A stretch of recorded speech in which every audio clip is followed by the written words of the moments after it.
Hello students, આજના પીરિયડમાં આપણે સંજ્ઞા અને તેના પ્રકારો વિશે માહિતી મેળવીશું. મેં છેલ્લા 1-2 પીરિયડથી તમને કહ્યું હતું કે આપણે સંજ્ઞા વિશે હવે જ્યારે પણ સમજૂતી મેળવીશું ત્યારે સંજ્ઞા વિશેની સમજૂતી મેળવી લઈશું. એટલે આપણો છઠ્ઠો લેસન લખાવવાનો મેં પૂરો કર્યો, એટલે મને એમ થયું કે હું તમને સંજ્ઞા વિશે સમજાવી દઉં, જેથી હવેના લેસનમાં જ્યારે પણ આપણે સંજ્ઞા વિશે આપણને લખવાનું આવે તો તમે સમજી લો, તો તમે સારી રીતે લખી શકો માટે. બરાબર. હવે અહીંયા પહેલાં તમને સંજ્ઞા એટલે શું એમ કહેવામાં આવ્યું છે. મેં તમને એરો મારીને બતાવ્યું છે કે સંજ્ઞા એટલે કોઈ પણ વાક્યમાં કોઈક વ્યક્તિ, પ્રાણી, પક્ષી કે પદાર્થ એ દર્શાવવામાં આવે ત્યારે તેને સંજ્ઞા કહેવામાં આવે છે. બરાબર. વ્યક્તિ, પ્રાણી, પક્ષી કે પદાર્થ આ જે દર્શાવવામાં આવે છે તેને સંજ્ઞાના નામથી ઓળખવામાં આવે છે. બરાબર. હવે સંજ્ઞાના ટોટલ 5 પ્રકાર છે. બરાબર. સંજ્ઞાના કેટલા પ્રકાર છે? 5 પ્રકાર જે છે તેમાંથી પહેલો એનો પ્રકાર છે જાતિવાચક સંજ્ઞા. જાતિવાચક સંજ્ઞા. હવે જાતિવાચક સંજ્ઞા તમે કોને કહી શકો? તો એના વિશેની મેં ડેફિનેશન આપી છે પહેલાં, કે જે સંજ્ઞા આખી જાતિને લાગુ પડે. આખી જાતિને જે સંજ્ઞા લાગુ પડે છે તેમજ તેમાંની દરેક વસ્તુ કે વ્યક્તિને લાગુ પડે તો તે સંજ્ઞાને જાતિવાચક સંજ્ઞા કહેવાય છે. બરાબર. જે સંજ્ઞા આખી જાતિને લાગુ પડે અથવા તો તેના દરેક વસ્તુ કે વ્યક્તિને લાગુ પડે તો તેને કેવી સંજ્ઞા કહેવાય? જાતિવાચક સંજ્ઞા. કેવી રીતે? તો એમાં કઈ કઈ સંજ્ઞાઓનો સમાવેશ થઈ શકે એના માટે મેં તમને દાખલા તરીકે, એટલે ફોર એક્ઝામ્પલ, એના એક્ઝામ્પલ્સ આપ્યા છે. જેમ કે જાતિવાચક સંજ્ઞામાં તમે કયા કયા નામનો સમાવેશ કરી શકો? તો કે ઝાડ, પર્વત. બરાબર. પર્વત. હવે તમને કોઈ એવું કે પર્ટિક્યુલર નામ કે ને કે હિમાલય, તો એ વ્યક્તિવાચક સંજ્ઞામાં આવે. પરંતુ ફક્ત પર્વત કે તો પર્વત તો કોઈ પણ પર્વત હોઈ શકે, એટલે બધા પર્વતની વાત કરે છે, એટલે પર્વતની જાતિ એમ. સમજ પડી? ઝાડમાં પણ એવું જ છે. ઝાડમાં પણ પર્ટિક્યુલર નામ લે ને કે કબીરવડ. હવે કબીરવડ એ નામ એક ઝાડનું જ નામ છે. બરાબર. પણ એનું એક અલગ અસ્તિત્વ છે. કબીરવડ એટલે એ પર્ટિક્યુલર કબીરવડની જ વાત કરવામાં આવે છે. તો એ સમગ્ર જાતિની વાત નથી કરી. કબીરવડ એ વ્યક્તિવાચકમાં આવે, પણ ઝાડ ફક્ત કે ને કે ઝાડ, તો એ શેમાં આવે? જાતિવાચકમાં. એવી રીતે ઝાડ, પર્વત, નદી, સરોવર, ગામ, શહેર. હવે ગામમાં પણ કોઈ પર્ટિક્યુલર ગામનું નામ હોય તો એનો સમાવેશ નહીં કરવાનો, પણ ફક્ત ગામ એવું કે તો કોઈ પણ ગામનો સમાવેશ થઈ શકે એમાં. એટલે જાતિવાચક સંજ્ઞા એટલે શું? કે જે આખી એ દરેક જાતિને લાગુ પડે. શાળાઓ કે ને એટલે તમામ શાળાઓ એમ, કોઈ પર્ટિક્યુલર શાળાની વાત નથી કરી. એવી રીતે સ્ત્રી, તો સ્ત્રી એટલે તમામ સ્ત્રીઓ. ફ્રૂટ, કોઈ પર્ટિક્યુલર નામ દઈને કહે ને તો જ એનો સમાવેશ અલગ સંજ્ઞામાં થઈ શકે. બાકી આવી રીતે જનરલ નામ તમને આપવામાં આવ્યા હોય, બધા કેવા છે? જનરલ. ઝાડ, પર્વત, નદી, સરોવર. તો આ બધાનો સમાવેશ શેમાં કરવાનો છે? જાતિવાચક સંજ્ઞામાં કરવાનો છે. બરાબર. હવે નીચે તમને આપ્યું છે કે ઉપરની સંજ્ઞાઓ આખી જાતિને લાગુ પડે છે તેમજ તે જાતિની દરેક વસ્તુને લાગુ પડે છે, માટે તેનો સમાવેશ શેમાં થઈ શકે? જાતિવાચક સંજ્ઞામાં થઈ શકે. બરાબર. હવે તમને બીજું આપવામાં આવ્યું છે વ્યક્તિવાચક સંજ્ઞા. હવે વ્યક્તિવાચક મેં તમને કીધું ને, વ્યક્તિવાચક સંજ્ઞા એટલે શું? વ્યક્તિ નામ આવ્યું એટલે ફક્ત પર્સન, વ્યક્તિ એવું લેવાનું? નો, એવું નહીં. વ્યક્તિવાચક એટલે તમને પર્ટિક્યુલર નામ આપવામાં આવે. કોઈક પણ જગ્યા, કોઈક પણ વસ્તુનું નામ આપવામાં આવે અને એ નામથી એ વસ્તુને ઓળખવામાં આવે ને ત્યારે એને શું કહેવાય? વ્યક્તિવાચક સંજ્ઞા કહી શકાય. બરાબર. પર્ટિક્યુલર નામથી એ જેને ઓળખવામાં આવે છે તે. જ્યારે કોઈ સંજ્ઞા એ નામથી ઓળખાતી એક વ્યક્તિને જ લાગુ પડે. બરાબર. એક વ્યક્તિ એટલે કે એ વસ્તુ, એ જગ્યા, એ વસ્તુ એમ, એને વ્યક્તિવાચક સંજ્ઞા કહી શકાય. બરાબર. મેં તમને કીધું ને, એનું એક્ઝામ્પલ આપ્યું છે. જો એનું એક્ઝામ્પલ શું આપ્યું છે? કબીરવડ, ગાંધીજી, રાજેશ, હિમાલય અને ગંગા નદી. બરાબર. તો આમાં શું તમને આપ્યું છે જો, કબીરવડ. તો આ એક ઝાડ જ છે, પણ કબીરવડ એનું પર્ટિક્યુલર નામ છે. કબીરવડ કહો એટલે તમને ખબર જ હોય કે કબીરવડ ક્યાં આવેલું છે અને કેવું છે એમ. એવી રીતે ગાંધીજી એ પર્ટિક્યુલર આપણને કોઈ ગાંધીજી કહે તો આપણે આપણા જે રાષ્ટ્રપિતા છે એમને જ સમજીએ કે ગાંધીજી એટલે એ જ છે એમ. સમજ પડી? આવું કહેવા માંગે છે. પછી રાજેશ નામનું જે વ્યક્તિ છે એને જ આપણે પકડવાના છે એમ. એનું જ નામ છે એટલે એને જ આપણે યાદ કરીએ એમ. હિમાલય, તો હિમાલય પર્વત એક જ છે. એટલે કહેવાનો ભાવાર્થ શું છે અહીંયા કે જ્યારે પણ કોઈ વ્યક્તિવાચક સંજ્ઞાની વાત કરવામાં આવે ત્યારે યાદ રાખવાનું હંમેશા કે પર્ટિક્યુલર તમને નામ આપવામાં આવ્યું છે. નદીનો સમાવેશ તો તમે જાતિવાચકમાં કરી શકો, પણ ગંગા નદી કહ્યું છે તમને.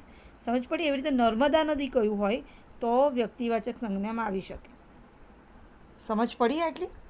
હવે નીચે આપેલું છે તમને કે ઉપરની સંજ્ઞાઓમાં કોઈ ચોક્કસ વ્યક્તિ કે જગ્યાના નામ આપેલા છે. બરાબર? માટે તેનો સમાવેશ વ્યક્તિવાચક સંજ્ઞામાં કરી શકાય.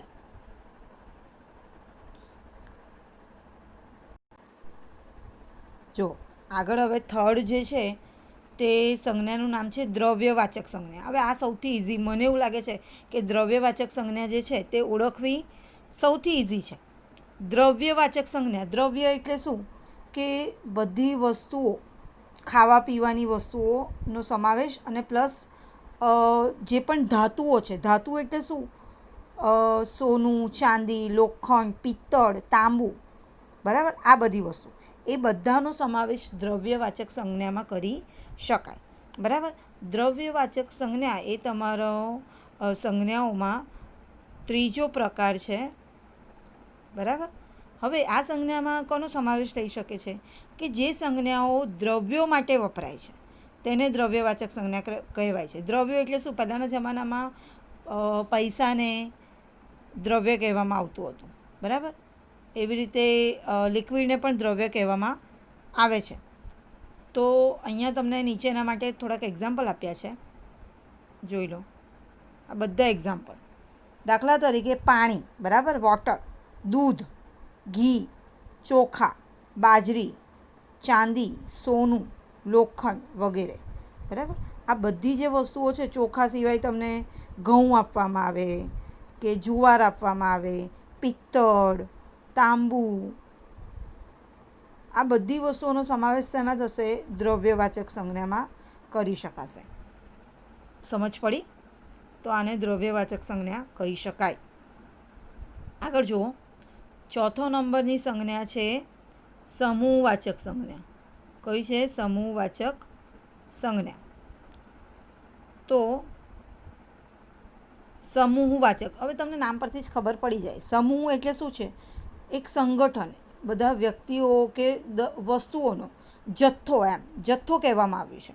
તો સમૂહવાચક સંજ્ઞામાં શેનો સમાવેશ થઈ શકે? એની ડેફિનેશન પહેલાં જોઈ લઈએ આપણે કે આ સંજ્ઞામાં કોઈ એક સમૂહ માટે વપરાતી સંજ્ઞા હોય છે. સમૂહ માટે વપરાયા માટે તેને સમૂહવાચક સંજ્ઞા કહેવાય. હવે સમૂહ એટલે કે ઘણા બધા વ્યક્તિઓ અથવા તો ઘણી બધી વસ્તુઓનું સંગઠન થયેલું હોય તે. તો એના માટેના એક્ઝામ્પલ શું છે કે ટોળું. બરાબર? ઘણા બધા વ્યક્તિઓનું ટોળું હોય તો એ ટોળું શેનું હોય? એક વ્યક્તિનું ટોળું ના કહેવાય. એમાં મિનિમમ 4, 5 કે 50, 60 વ્યક્તિઓનો સમાવેશ થયેલો હોય. ટોળામાં ગમે તેટલા વ્યક્તિઓનો સમાવેશ કરી શકાય. એટલે સભા ભરેલી હોય તો એમાં કોઈ એક વ્યક્તિ ભાષણ કરે છે અને સામે સાંભળનારું કોઈ ના હોય તો એને સભા કહેવાય? ના કહેવાય. કોઈ વ્યક્તિ બોલનાર છે અને એને સાંભળનારા અસંખ્ય લોકો છે, એને સભા કહેવાય. એટલે સરઘસ, તમે જોયું હશે સરઘસ ઘણીવાર. તો સરઘસમાં ઘણા વ્યક્તિઓ હોય છે. બરાબર? સૈન્ય, આપણે ખબર છે ને કે જે સેના છે એમાં એને સૈન્ય કહેવાય ને એ સૈન્યમાં ઘણા બધા સૈનિકોનો સમાવેશ થયેલો હોય. એવી રીતે કાફલો, કોઈવાર કોઈ કાફલો હોય તેમાં એકાદ વ્યક્તિનો કાફલો ના કહેવાય, ઘણા બધા. એટલે ટૂંકમાં અહીંયા હવે એના માટે તમને કોઈવાર ઝુમખું શબ્દ પણ વપરાય. બરાબર? દ્રાક્ષ હોય છે, દ્રાક્ષનું ઝુમખું હોય તો એમાં ઘણી બધી દ્રાક્ષનો સમાવેશ થયેલો હોય. બરાબર? તો આવી બધી વસ્તુઓનો જે સમાવેશ કરી શકાય એને સમૂહવાચક સંજ્ઞા કહેવામાં આવે છે. હવે લાસ્ટ છે આપણી સંજ્ઞા એ છે ભાવવાચક સંજ્ઞા. કઈ છે? ભાવવાચક સંજ્ઞા. હવે આપણને નામ પરથી ખ્યાલ આવશે ભાવવાચક. ભાવ એટલે શું? એક હૃદયના ભાવ, ઉર્મિઓ, ફિલિંગ્સ. બરાબર? એ કોઈ કેટલી બધી ફિલિંગ્સ હોય. હસવું, રડવું, પછી ખુશી, આનંદ, શોક, દુઃખ. આ બધી શું છે? ફિલિંગ્સ છે બધી. આપણને જે પણ કંઈ આપણે ફીલ કરતા હોઈએ એ બધી વસ્તુઓનો સમાવેશ ભાવવાચક સંજ્ઞામાં કરી શકાય. બરાબર? હાસ્ય, રુદન, પછી દુઃખ, સુખ, આ બધાનો સમાવેશ કરી શકાય. હા, પછી હોશિયારી, આપણી જે ચપળતા હોય, પછી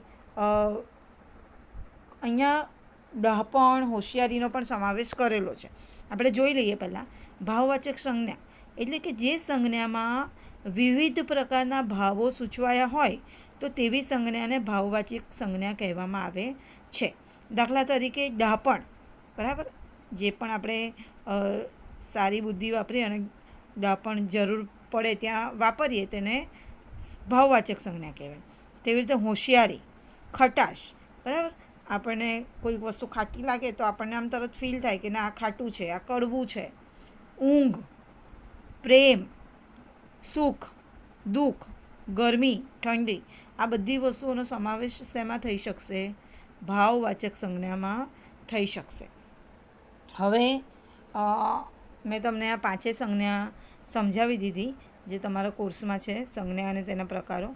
હવે એના માટેનું હું તમને લગભગ 30 થોડા શબ્દો આપીશ. તો એનું તમારે ટેબલ બનાવી દેવાનું છે. આ 5ના નામ લખી દેવાના. જાતિવાચક સંજ્ઞા, વ્યક્તિવાચક સંજ્ઞા, દ્રવ્યવાચક સંજ્ઞા, સમૂહવાચક સંજ્ઞા અને ભાવવાચક સંજ્ઞા. બરાબર? તો ટેબલ બનાવીને એ જે બધી મિક્સ આપીશ સંજ્ઞાઓ એ તમારે ટેબલ વાઇઝ અલગ અલગ કઈ સંજ્ઞા શેમાં આવે એવી રીતે તમારે એને અલગ અલગ લખવાની છે. ઓળખીને એને બતાવવાની છે. એ તમારું હોમવર્ક રહેશે. આ છે તમારું હોમવર્ક એક. અને બીજું તમારું હોમવર્ક શું છે કે પોયમ 7, લેસન 8 અને લેસન 9 એ ત્રણેયમાં, કારણ કે 6 લેસન સુધી તો આપણે ભણી ચૂક્યા છે, પણ 7, 8 અને 9માં જ્યાં પણ સંજ્ઞાઓ આવશે, ત્રણમાંથી ગમે ત્યાં સંજ્ઞાઓ હશે એ તમારે જાતે સોલ્વ કરવાની છે. જો આમ તો આપણે જ્યારે ભણાવીશું ત્યારે હું લખાવીશ જ તમને, પણ હમણાં તમારું હોમવર્ક છે. જ્યારે આપણે ભણાવીશું ત્યારે તમારે ટેલી કરી લેવાનું કે તમારી સાચી તમે લખી છે કે ખોટી લખી છે. બરાબર? પણ આ હોમવર્ક એટલા માટે કે તમને સાચી સમજ પડી છે કે નથી પડી. બરાબર? તો હું તમને આની સાથે એનો ફોટો પણ મોકલી આપું છું. હમણાં બતાવી દઉં છું. પહેલાં જો આ જે છે આ 30 જેટલી સંજ્ઞાઓ છે એનું વર્ગીકરણ એટલે કે અલગ અલગ બતાવવાનું છે કે કઈ સંજ્ઞા શેમાં આવશે. હવે તમે ટેબલ બનાવીને લખી નાખો. સૌથી ઉપર પહેલાં ટાઇટલ મારો કે જાતિવાચક સંજ્ઞા, એમાં કેટલી સંજ્ઞાઓ આવશે. પછી વ્યક્તિવાચક, એવી રીતે ટેબલ બનાવીને લખી નાખો તો પણ ચાલશે. 30 જેટલી સંજ્ઞાઓ છે અને આ બધા એમાં જો આપેલા છે. હાસ્ય, ફૂલ, કબીરવડ, દૂધ, હૂંફ, નદી. બરાબર? અને છેલ્લું છે કાફલો. તો 30 જેટલી છે. આ બધી તમારે ટેબલ વાઇઝ લખીને તૈયાર કરવાનું છે. અને આ તમે શેમાં તૈયાર કરશો કે તમારે તમારી જ જે નોટબુક છે ગુજરાતીની, ક્લિયરલી સાંભળજો. ગુજરાતીની જે નોટબુક છે એમાં પાછળ બરાબર થોડું પાર્ટીશન કરી દેવાનું, 10 પેજ પહેલાં. અને તેમાં તમારે પાર્ટીશન કરીને એ પાર્ટીશનમાં આગળ નામ આપી દેવાનું કે વ્યાકરણ અથવા તો ગ્રામર, જે પણ તમારે લખવું હોય તે. અને ત્યાર પછીના જે 10 પેજનું તમારે પાર્ટીશન કરીને જે તમારે પાર્ટ બનાવ્યો છે એમાં તમારે આ લખવાનું છે. બરાબર? Grammar section. તો આ તમે ટેબલ બનાવીને લખી નાખજો. અને ત્યાર સિવાય જે હોમવર્ક છે, જે વર્કબુકમાં મેં તમને કીધું છે, લેસન 7, 8 અને 9માં જે આવશે એ તમારે લખવાનું છે. નાવ હેલો સ્ટુડન્ટ્સ, આપણે ત્યાર પછી તમારે કોમ્પો બુક બનાવવાની છે 100 પેજની.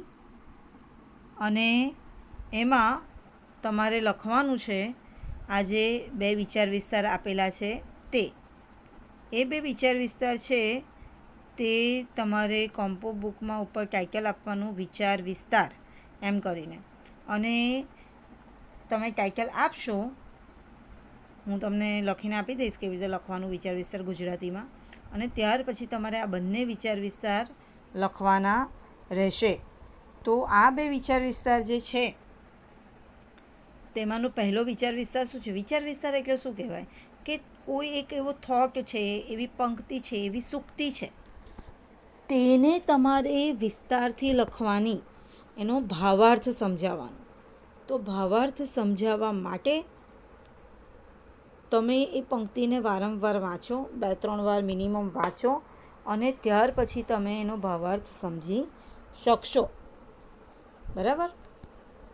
હવે તમારે એમાં પહેલો વિચાર વિસ્તાર શું આપવામાં આવ્યો છે? જલાવી જાતને ધૂપ સુવાસિત બધું કરે, ઘસીને જાતને સંતો અન્યને સુખ્યા કરે. તો આમાં જે છે તે તમને શું આપવામાં આવ્યું છે કે જેમ અગરબત્તી છે, ધૂપ સળી છે, તે પોતે બળે છે પણ આખા એ વાતાવરણને કેવું સુગંધિત બનાવે છે. એવી રીતે સંતો પણ કેવા હોય છે કે જે પોતે સાદું જીવન જીવે છે પણ લોકોને પોતાના જીવનના અનુભવો અને સારા પ્રવચનો અને સારી વાતો સમજાવે છે દુનિયાની, ને કેવી રીતે રહેવું જોઈએ બધું જ, અને એમનું જીવન, અન્યનું જીવન સુખી બનાવે છે. બરાબર? હવે તમને એનો અર્થ આપવામાં આવ્યો છે કે આ પંક્તિઓમાં કવિ કહે છે કે સંતો ધૂપસળી જેવા હોય છે. ધૂપસળી જાતે બળે છે પણ બીજાને સુગંધ આપે છે.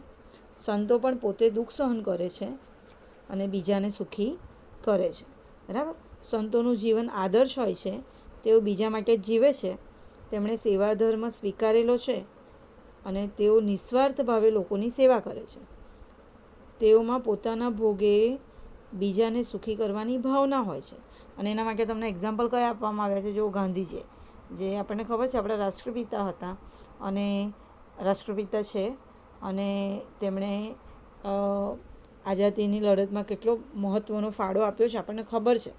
રવિશંકર મહારાજ, એનું આપણે લેસન 4 ભણી ગયા, અને આપણને ખબર છે કે કેવી રીતે એ જીવ્યા છે. બરાબર? કેવી રીતે લોકોની હેલ્પ કરતા હતા, પોતે ભૂખ સહન કરીને, અને લોકોને કઈ રીતે મુસીબતોમાંથી ઉગારતા હતા. બરાબર ને? આપણે આખો લેસન નંબર 4 એમના વિશે જ ભણ્યા છે. તેવી રીતે ઠક્કર બાપાની વાત કરી છે. આ બધા વ્યક્તિઓ એક સારું અને પોતે સાદું જીવન જીવી અને બીજાને નિસ્વાર્થ ભાવે સેવા કરી છે, એનું ઉદાહરણ છે. ચલો, લાસ્ટમાં આપવામાં આવ્યું છે કે આપણે કદી સ્વાર્થી ન બનીએ અને આપણે બીજા માટે જીવતા શીખીએ. ઓકે? હવે તમને સેકન્ડ નંબરનો જે વિચાર વિસ્તાર છે એ શું આપવામાં આવ્યો છે? શમેના વેર વેરથી, ટળેના પાપ પાપથી, ઔષધ સર્વ દુઃખનું મૈત્રી ભાવ સનાતન. શું કીધું છે કે બદલો લેવાથી કોઈ વસ્તુનું દુશ્મની મટી નથી જતી. બદલો લેવાથી આપણી સાથે કોઈ ખરાબ કર્યું એટલે આપણે એની સાથે ખરાબ કરીએ તો દુશ્મનાવટ બંધ નહીં થઈ જાય. એવી રીતે કોઈએ આપણી સાથે ખોટું કર્યું ને ચીટ કર્યું એટલે આપણે એની સાથે ચીટ કરીશું તો એ પાપ આપણું નાશ પામશે, એ વસ્તુ શક્ય નથી.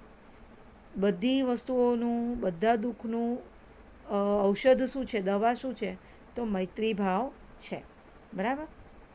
હવે અહીંયા તમને આપવામાં આવ્યું છે કે આ પંક્તિઓમાં કવિ કહે છે કે વેરથી વેર શમતું નથી, પાપ કરવાથી પાપ દૂર નથી જતું. તમામ દુઃખનું પ્રાચીન કાળથી ચાલતું આવતું ઔષધ શું છે? મૈત્રી ભાવ. કોઈ વ્યક્તિ સાથે મૈત્રી ભાવ રાખવો જોઈએ. કોઈની સાથેના વેરનો બદલો વેર લેવાથી વાળી શકાતો નથી. તેમ કરવાથી તો વેર પેઢીઓ સુધી, એટલે જનરેશન બાય જનરેશન ચાલ્યા જ કરે, ચાલતું જ રહે છે, અને બંને પક્ષે ભારે નુકસાન થાય છે. બંને પક્ષે એટલે બંને પાર્ટીઝને બહુ જ નુકસાન થાય. રજપૂત રાજાઓ તેનું ઉદાહરણ છે. બરાબર? અંદર લડીને હારી ગયા એમ આ રજપૂત રાજાઓ. કોઈના પાપની સામે પાપ કરવાથી પાપનું પોટલું મોટું થતું જાય છે. મિત્રતા જ રામબાણ ઉપાય છે. બરાબર? એટલે દરેક વસ્તુનું સોલ્યુશન શું છે? મિત્રતા. વેરી અને પાપી સાથે મૈત્રીભાવ રાખવાથી વેર અને પાપ ટળે છે, તેના હૃદયનું પરિવર્તન થાય છે. બરાબર, એને ક્યારેક તો એવું થાય જ કે ચલો ભાઈ, હવે આ વસ્તુ આપણે ખોટું કરી રહ્યા છે ને હવે આપણે આવું ન કરવું જોઈએ. આપણે સૌની સાથે મિત્રતા રાખીએ અને જીવનને મધુર બનાવીએ. તો આ 2 વિચાર વિસ્તાર તમારે કોમ્પો બુકમાં લખવાના છે. બરાબર, ઉપર હેડિંગ આપવાનું વિચાર વિસ્તાર અને પછી નંબર 1 અને નંબર 2 એમ કરીને લખવાના. અને જે સંજ્ઞાઓ છે એ મેં તમને કહ્યું એમ તમારી ગુજરાતીની નોટબુકમાં પાછળ 10 પેજનું પાર્ટીશન કરી અને એમાં લખવાની છે સંજ્ઞાઓ. બરાબર, આમાં કોઈ કન્ફ્યુઝન નથી. અને આ જે પણ મેં તમને સમજાવ્યું એના ફોટા પણ મોકલી આપીશ. અને તમને જે મેં સંજ્ઞાઓ સોલ્વ કરવા આપી છે હોમવર્ક, એ જે સંજ્ઞાઓ છે એનો પણ ફોટો મોકલી આપીશ. અને ત્યાર પછી મેં વર્કબુકમાં કીધું છે લેસન 7, પોયમ 7, લેસન 8, લેસન 9 એનું પણ તમારે સંજ્ઞાઓ સોલ્વ કરવાની. એમાં જો આવતી હોય 3માંથી ગમે ત્યાં આવે, કોઈ પણ 2 લેસનમાં આવે તો 2માં અને 1માં આવે તો 1માં, પણ સોલ્વ જાતે કરજો. બરાબર, થેન્ક યુ સો મચ. આ તમારું હોમવર્ક રહેશે અને આના સાથે તમને ફોટા પણ મોકલી આપીશ. તો આઈ હોપ કે તમને સમજણ પડી છે અને તમે લખી નાખશો. Okay, thank you.